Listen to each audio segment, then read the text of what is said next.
book is Sink or Swim. It was written by Steve Watkins, and it is a historical fiction. I would recommend it to 4th through 6th graders because some of the language or words that they use younger kids would not understand. This book was amazing. It was action-packed throughout the book.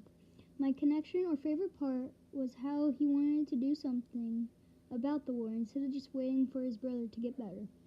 The main character was named Colton. He lived with his brother Danny and his mom.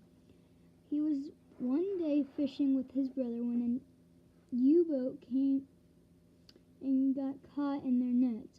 It pulled them with it, and then eventually Colton cut his boat off of the net, but Danny was not able to. He was pulled with the U-boat for a while, and then they stopped, cut him free, and left again. Colton made his way over to Danny to find him holding onto a cord in a coma. He takes him back to land where he finds his mother waiting on the beach, like she almost always does. Colton started to freak out, and his mom told him that now was not the time to cry. He had to be brave and go get the police officer and the island doctor. They ended up taking Danny to the emergency room where he laid for a long time. Colton waited for him to wake up for the next few days, then finally thought that he had to do something about the war. So while his mom was not home, he left to take Danny's position in the war. He went to boot camp and met another guy that was also underage, and they became good friends. Everyone noticed that he was way too small and started to pick on him. But one day the trainer asked if anyone could tie a certain type of knot, and he could. So the trainer said that he had to teach everyone 3 different knots by the end of the night, and he pulled it off.